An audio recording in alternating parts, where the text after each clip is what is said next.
সালাম আলাইকুম। বর্তমানে নেট দুনিয়ায় একটা জিনিস অনেক ভিডিওতে ঘোরাঘুরি করছে।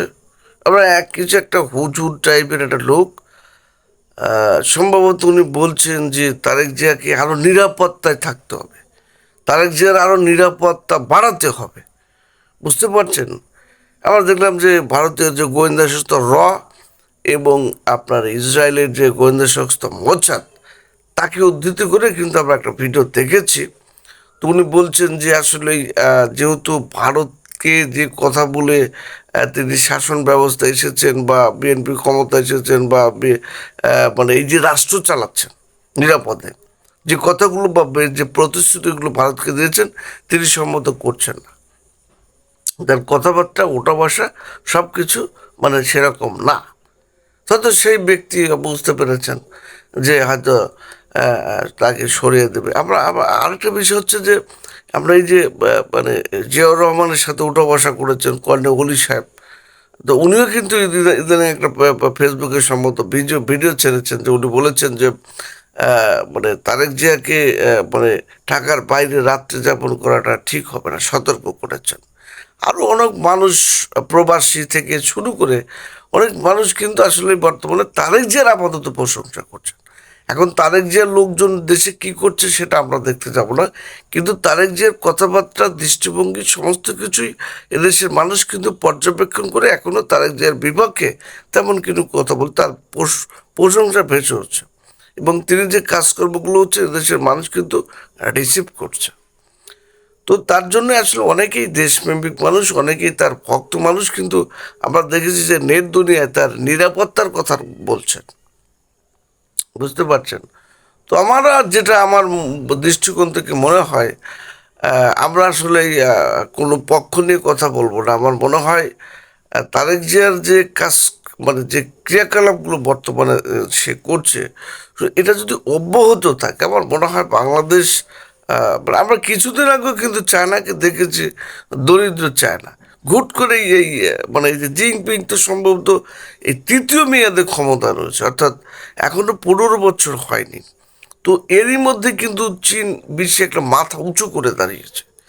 তো হয়তো আমরা চীনের মতো হতে পারবো না, আবার হতেও পারে। আপনারা জানেন যে ইউরোপে যান বিভিন্ন বিভিন্ন লুক্সেমবার্গ, আবার যদি আপনার আরব কান্ট্রিতে যান হচ্ছে আপনার কাতার, হ্যাঁ তারাও সম্পদ টম্পদ বিভিন্ন খনিজ সম্পদ টম্পদ রয়েছে। আবার তো এইসব রাষ্ট্রগুলো কিন্তু তাদের জীবনযাত্রার মান কিন্তু আসলে আপনার বিশেষ করে ইউরোপের যেসব মানে বড় বড় রাষ্ট্র, ইংল্যান্ড, আপনার ইটালি বলেন, আপনার যে কী বলে ফ্রান্স, জার্মানি, তাদের থেকে কিন্তু উন্নত করেছে লুক্সেমবার্গ।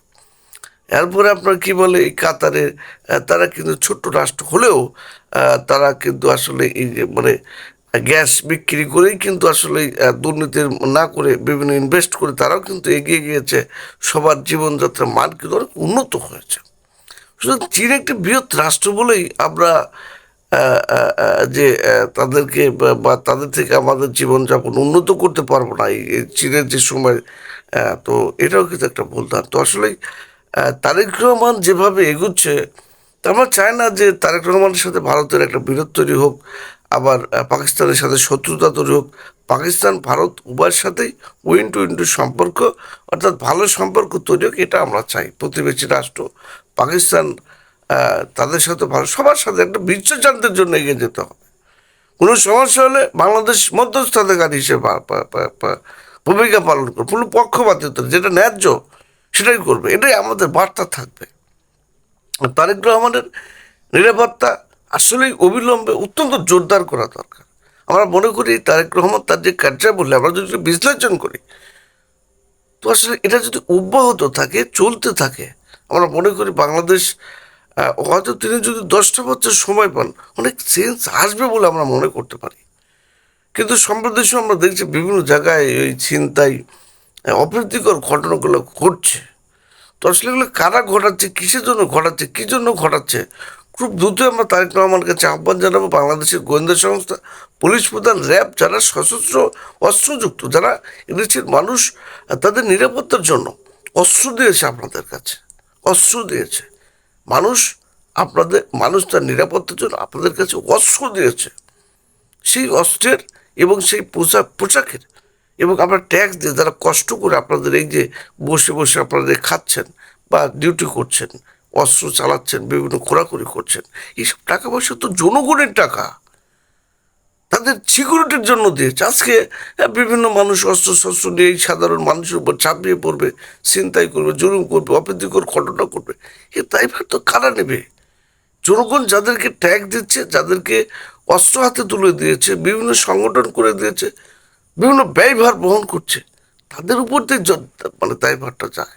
তো আমরা সব কিছু মিলে শুধু তারেক রহমানের নয়, বাংলাদেশের নিরাপত্তা, বাংলাদেশের জনগণের নিরাপত্তা, ভারতের নিরাপত্তা, পাকিস্তানের নিরাপত্তা, বিশ্বের আঞ্চলিক নিরাপত্তা, বিশ্বের যে নিরাপত্তা, আমরা সকল ক্ষেত্রেই, সকল প্রাণী, সকল মানুষ, এই গ্রহের সব কিছু আমরা নিরাপত্তা চাই, এরা শান্তি চাই।